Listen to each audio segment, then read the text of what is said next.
Hey University, Reverend Katie here. If you haven't heard, in just a few days' time, I'll begin a 10-week renewal leave from this Friday, May 9th, until the end of July. I want to share with you the why behind my taking this pause and how we can perhaps experience God's gift of rest together this summer. First, I want to share some theological framing beyond the thoughts I shared with you in my sermon on Sunday. From the very first times of creation, God weaves rest into the created world. Rabbi Abraham Joshua Heschel calls Sabbath a sanctuary in time, a weekly cathedral we step into, reminding us that we are human beings, not human doings. This sanctuary reminds us of the creatureliness where we are all recipients of God's life and God's creativity rather than being the conduit to transfer that creativity to other people. Father Thomas Merton talked in a convincing way about the need for rest to save us from ourselves. And he said there is a pervasive form of contemporary violence to which the idealist most easily succumbs: activism and overwork. The rush and pressure of modern life are a form, perhaps the most common form, of that innate violence.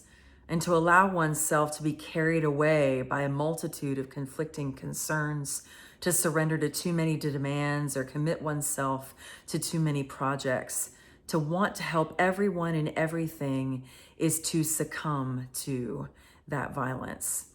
That frenzy neutralizes our work for peace. It destroys our own inner capacity for peace, and it destroys the fruitfulness of our own work because it kills the root of inner wisdom, which makes our work fruitful. Another person I've been open to recently is theologian Tricia Hersey, who pushes further, saying that rest is resistance. She says it disrupts the grind culture that tells us our worth is only in our productivity. And so today, these voices, one a Jewish rabbi, one a Catholic monk, and one a contemporary prophet, they all agree that intentional rest isn't a luxury. It's in fact an act of faith and of trust in God. And there is a lesson in that I continue to learn, even struggle with at times in my own journey after 20 years of ministry in a pastoral role.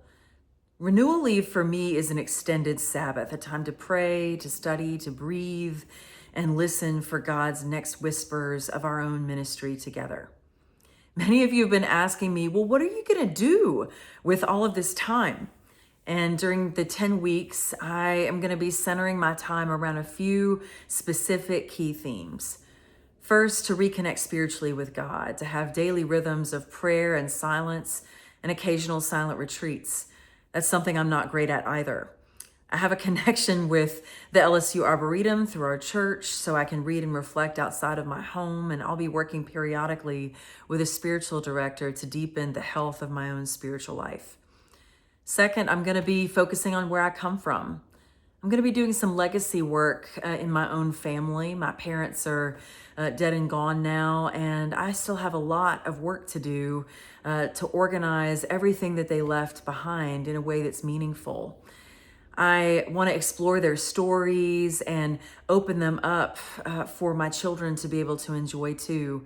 And those of you who have gone through this kind of grief journey know how difficult that is and how long the journey takes to get on the other side of it.